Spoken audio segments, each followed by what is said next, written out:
Satellite city हा नवीन प्रकार काय आहे तो आपण समजून घेऊ. पण त्याच्या अगोदर तुम्ही स्मार्ट सिटी ही योजना किंवा हा सगळा प्रकार ऐकला असेल. आता इथं भारतातील वेगवेगळे जे मोठे शहर आहेत ते शहर खूप जास्त डेव्हलप होऊन त्याच्यामध्ये पॉप्युलेशन खूप जास्त वाढलेली आहे आणि त्याचे नकारात्मक परिणाम आपल्याला दिसून येत आहेत. सो या कारणाने आता काय कन्सेप्ट आहे की सिटी जी मेन आहे त्याच्या आजूबाजूला कुठला तरी असा एरिया डेव्हलप करायचा जो मेन सिटीला कनेक्ट असेल आणि त्या छोट्या सिटीला काय म्हणायचं, सॅटेलाइट सिटी. सो ही सगळी संकल्पना भारतातील वेगवेगळे राज्य आणि वेगवेगळे सरकार त्या बाबतीत निर्णय घेत आहेत. इथे तुम्हाला दिसत असेल नागपूरच्या जवळ न्यू नागपूर किंवा बँगलोरच्या जवळ अजून एक सॅटेलाइट टाउनशिप डेव्हलप करणे असे सगळे गव्हर्नमेंटचे हे इनिशिएटिव्ह आहेत. सो ऍक्च्युली ह्याच्या आधीही गव्हर्नमेंटनी या सगळ्या इनिशिएटिव्हवर काम करणं सुरू केलेलं आहे. पण आपल्याला एक्झाम पॉईंट ऑफ व्ह्यू बघायचा असेल तर STIला हा एक प्रश्न आलेला आहे ज्याच्यात क्लिअर कट सॅटेलाइट टाउन ही संकल्पना तुम्हाला विचारलेली आहे. प्रश्न जुना आहे पण करंटमध्ये सुद्धा आता या संकल्पनेचं तेवढंच इम्पॉर्टन्स आहे, लक्षात घ्या.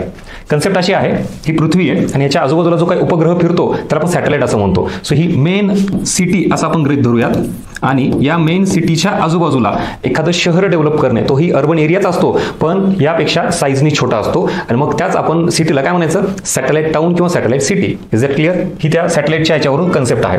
ऍक्च्युली मेन सिटीचा प्रॉब्लेम काय झालाय, खूप जास्त लोकसंख्या, खूपच इन्फ्रास्ट्रक्चरवर बर्डन निर्माण झालंय, पोल्युशन असेल, अशा वेगवेगळ्या प्रॉब्लेम्सना आता आपल्याला सोल्युशन बघायचं असेल तर तिथं डेव्हलपमेंटला काही स्कोप राहिलेला नाही, सॅच्युरेशन आलेला आहे. सो आजूबाजूचा एरिया आहे तो डेव्हलप करणं गरजेचं आहे जेणेकरून तिथून काही गोष्टी आपल्याला तिथं मूव्ह करता येतील. त्याला आपण आउट ग्रोथ हा शब्द वापरतो. आणि मग सॅटेलाइट टाउन डेव्हलप करणे हे सध्या भारतातील वेगवेगळ्या राज्यांनी आणि सरकारांनी हे निर्णय घेतलेला आहे. ह्याच्यामध्ये काय अर्थ असतो याचा, तो एक इंडिपेंडंट एरिया असतो, अर्बन एरिया बरं का सॅटेलाइट टाउन म्हणजे. आणि आपल्या मेन सिटीच्या तो खूप लांब नसतो, नियर अबाउट डेव्हलप करणं.